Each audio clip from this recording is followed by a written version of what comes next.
kita lanjut kitab yang kedua, yaitu Ad-Durrun Nafis.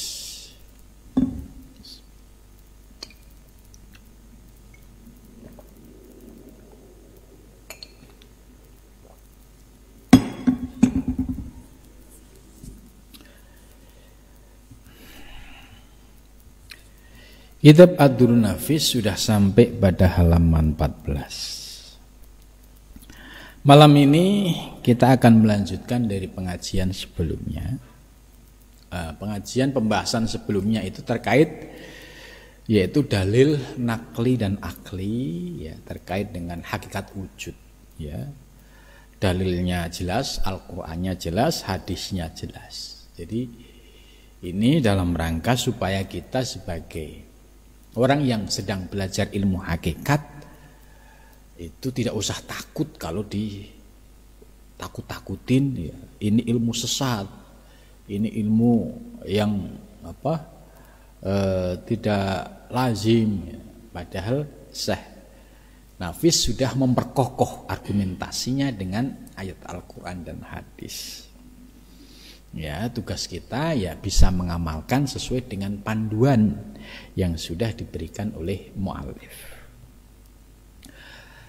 Kata Arif Billah Maulana As-Sayyid Abdullah bin Ibrahim, ya, Mirogoni rahimahullah ta'ala, di dalam kitab Tuhfatul Mursalah, ya. Ini menarik, kitab At-Tuhfah Al-Mursalah. Ini kitab yang sangat populer di Nusantara sejak abad 17. Ya, kitab ini ditulis oleh Syekh Fadlullah Al-Burhanpuri, masuk ke Nusantara dibawa oleh Syekh Samsuddin As-Sumatrani, yang wafat pada tahun 1630 Masehi.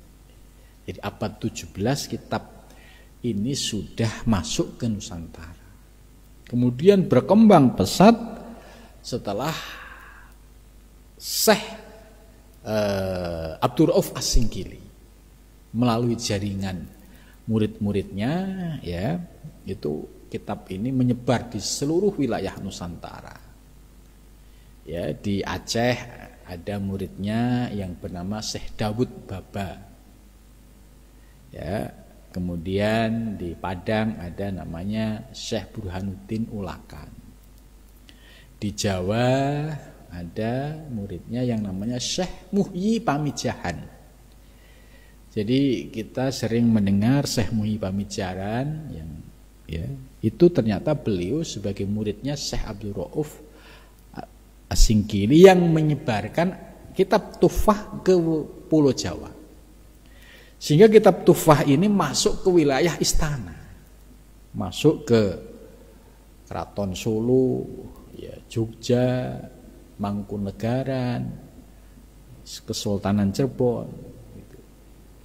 Jadi luar biasa dakwahnya Syekh Muhyi Pamijahan.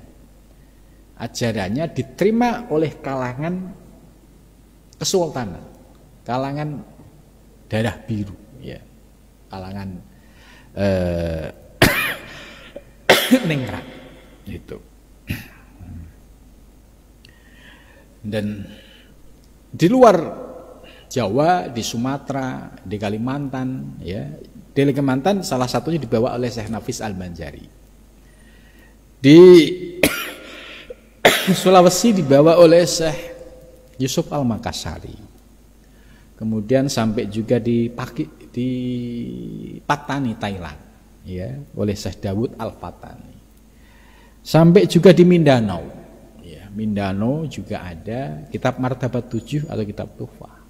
Kemudian di Malaysia juga ada di Terengganu, ya. Jadi kitab Tuhfah ini sangat populer, sangat masyhur, ya, abad 17, 18, 19 sampai abad 20, hampir 4 abad, ya. Hampir 400 tahun kitab ini diajarkan di Nusantara. Apa kutipan yang diambil oleh Syekh Maulana Sayyid Abdul Wahid? Bermula segala mungkin, ya. Mungkin itu apa sih? Mungkin itu maksudnya Wujud makhluk ini mungkin. Wujud alam semesta ini mungkin. Wujud diri kita ini mungkin. Nah, itu maksud. Jadi kalau di pembahasan ilmu hakikat kok ada mungkin, itu maksudnya ya wujud makhluk, wujud yang baru. Segala mungkin yang wujud pada kharij itu, jadi wujud mungkin yang nyata di hadapan kita ini, yang sudah konkret di hadapan kita ini, wujudnya yaitu ainun wujudul haq. Itu. Jadi wujud yang mungkin yang ada di alam semesta ini, kalau dikaji dari sisi hakikat, dilacak dari sisi hakikat, itu ya sampai akhirnya dipahami bahwa wujud mungkin ini bisa dipahami bahwa itu wujud ain wujudul haq, ya, ain wujudul haq. Di sini menggunakan kata wujudul haq. Tentu beda makna ain wujudullah, maka tidak menggunakan kata Allah tapi menggunakan kata al-haq. Ya, tentu ada perbedaannya. Itu. Jadi wujud alam semesta ini disebut sebagai wujudul haq. Ya, istilahnya menggunakan al-haq, bukan Allah. Karena wujudnya adalah sebagai tajalli. Nah,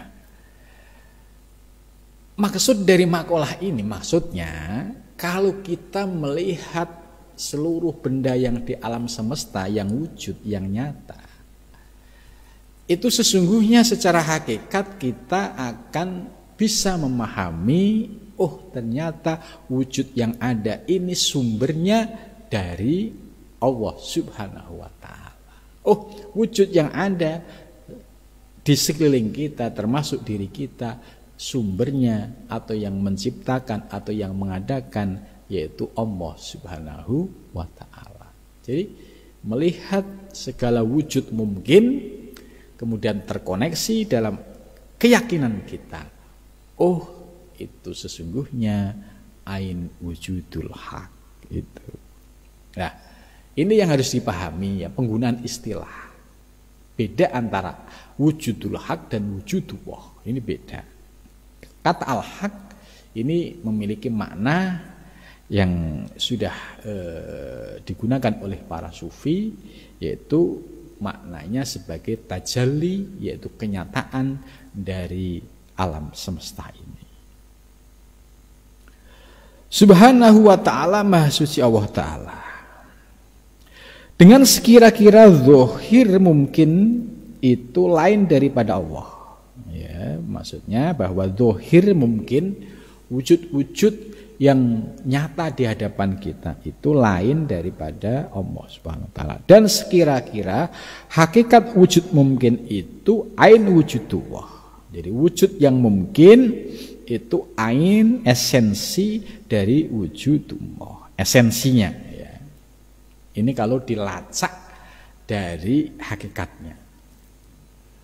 Kalau kita analogkan begini, analogkan yang gampang dipahami. Kapas ini zat, ya, ibarat ini zat awal. Ketika kapas ini diproses,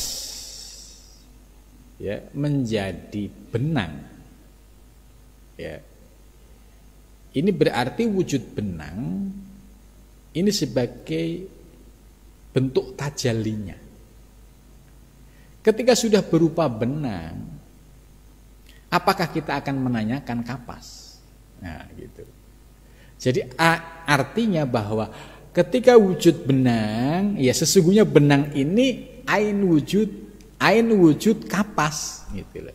Benang ini sesungguhnya ya dia aslinya itu ya kapas, gitu. Terus berproses lagi, benang berubah menjadi kain, ya. Kain itu yaitu dari benang yang diproses.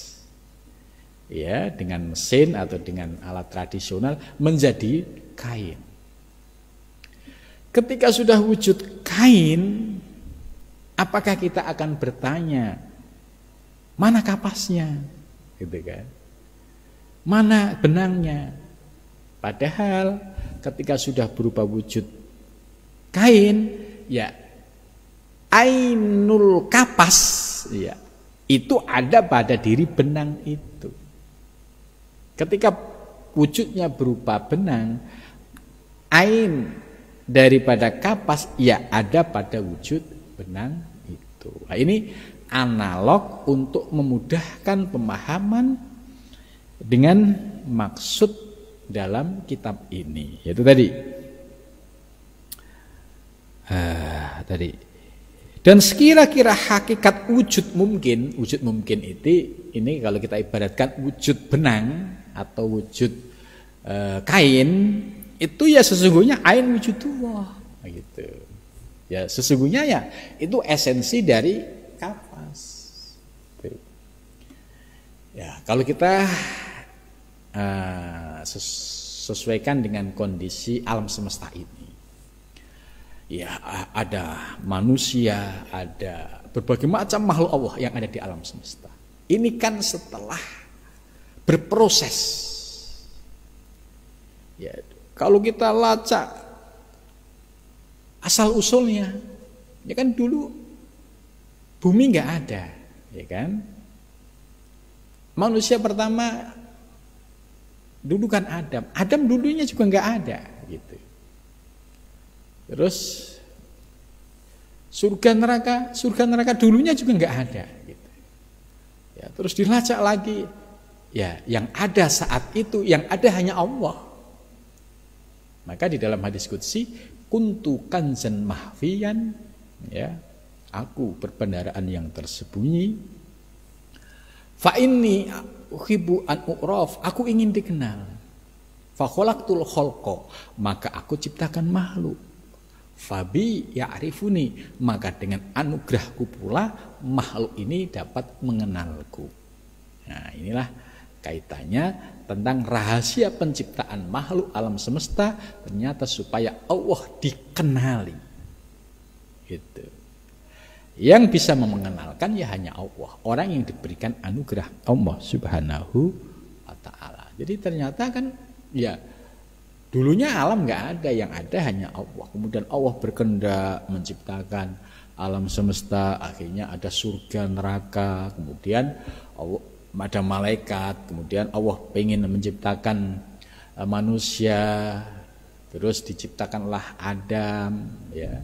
Kemudian ada Hawa, terus ketika Adam diciptakan, ada malaikat yang protes, namanya Azazil, disuruh sujud nggak mau menolak, akhirnya jadi iblis, gitu kan.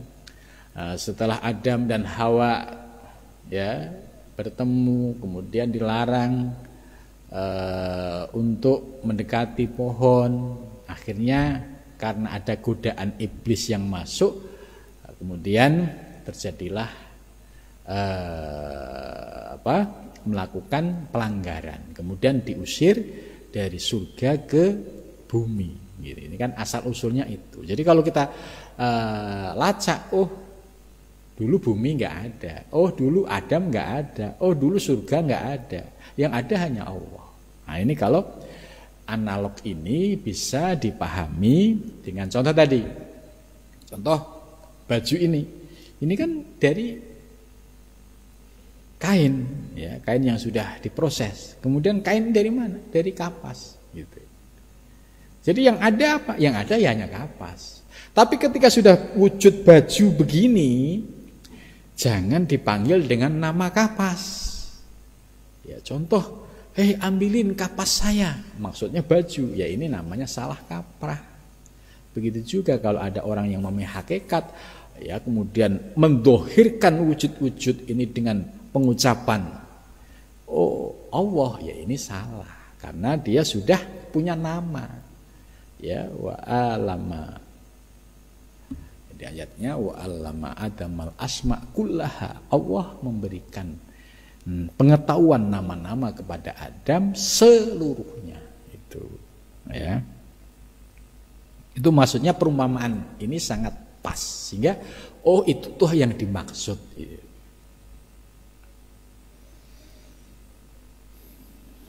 Dan misalnya seperti buih dan ombak, nah ini sama juga, buih, ombak, laut. Zatnya apa? Air. Disebut laut itu karena jumlahnya besar. Itu disebut laut.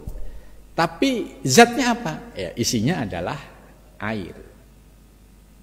Kemudian air di laut kena terpaan angin, ya, kemudian berproses menjadi ombak.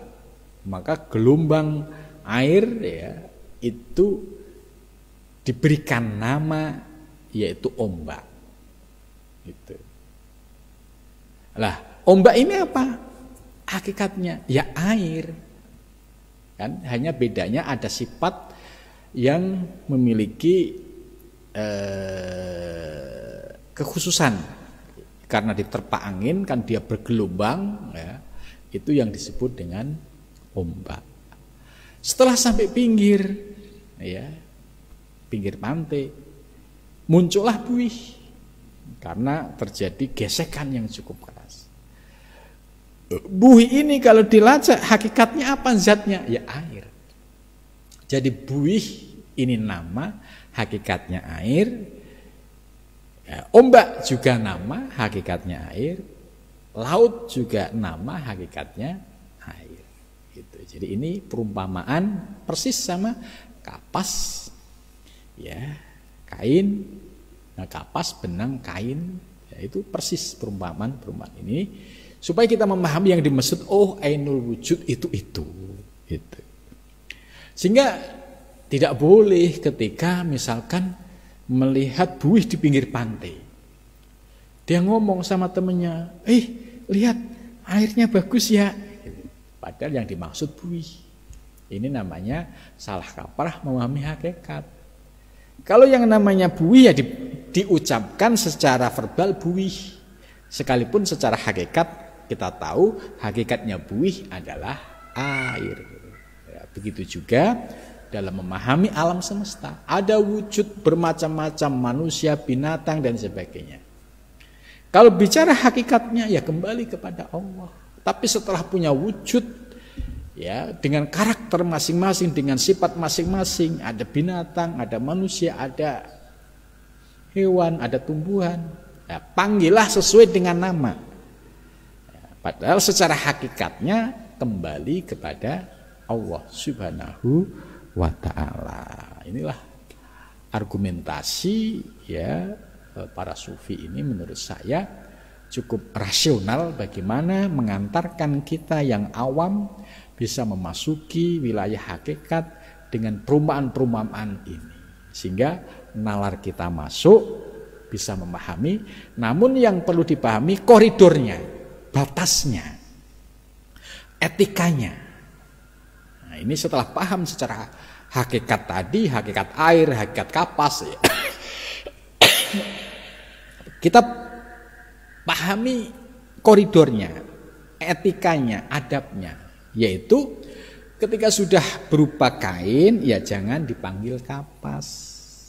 Ketika sudah berupa wujud-wujud macam-macam, ya jangan disebut dengan panggilan Allah. Karena ini sudah berwujud, ya, sebagaimana wujud yang beragam ini. Nah, yang salah kaprah itu ketika ada seorang salik memahami hakikat, kemudian nggak ngerti cara prakteknya. Akhirnya apa? Mabuk, ya, menisbatkan dirinya Allah karena baru paham. Kemudian menganggap itu Allah. Kemudian mengambil mangga tetangga, oh ini punya Allah. Terus ada motor temennya dipanggil, ini punya Allah. Giliran dia punya rokok diminta satu, jangan, ini punya saya. Nah, ini mabuknya setengah ini, gitu ya. Apakah ada posisi salik yang sedang syukur? Itu ada, tapi sifatnya itu enggak langgeng, ya, temporer, ya, hanya sekali waktu saja gitu. Tapi ketika sudah muncul kesadaran, ya tetap harus bisa proporsional tadi, sehingga tidak memunculkan perdebatan dan juga tidak memunculkan pro kontra ya di tengah masyarakat. Nah, mudah-mudahan dengan penjelasan ini kita klik, oh paham maksud dari penjelasan dalam kitab Ad-Durrun Nafis tadi. Perumpamaan kapas, kain, benang kain, jelas kita ngerti maksudnya. Kemudian di sini juga dijelaskan perumpamaan air laut, ombak, buih juga, oh kita maksudnya paham. Begitu juga alam semesta. Ada wujud di alam semesta ini, ya, kemudian berproses, ya, setelah kita pahami, oh ya ternyata dulunya nggak ada, dulunya yang ada hanya Allah Subhanahu wa Ta'ala. Tapi ketika sudah menjadi wujud yang ada di alam semesta dan Allah sudah memberikan nama setiap benda, ya panggillah sesuai nama benda-benda tersebut. Jangan dipanggil zatnya. Itu. Kalau dipanggil zatnya sama saja kayak lihat kain dipanggil dengan nama, ambilin kapas dong. Wong sudah jelas berupa baju, kain begini dipanggil kapas. Inilah yang disebut batasan atau adab atau etika yang harus dipahami dan harus dipraktekkan secara benar. Sebab kalau salah pemahaman itu berdampak pada penyimpangan di dalam prakteknya. Dan kalau pemahaman salah, praktiknya salah, pasti akan menimbulkan pro kontra di tengah masyarakat. Padahal sesungguhnya ilmu ini sangat indah. Jadi setelah kita paham hakikat, kita tutup dengan syariat yang rapi. Ya, inilah ajaran para sufi, sebagaimana Syekh Ibnu Arabi, Syekh Abdul Qadir Jailani, Syekh Bahuddin Al-Sabandi, dan juga para sufi-sufi di Nusantara. Mudah-mudahan setelah kita paham, ya mudah-mudahan diberikan anugerah bisa mengamalkan dalam kehidupan sehari-hari. Ya, sampai sini dulu. Wassalamualaikum warahmatullahi wabarakatuh.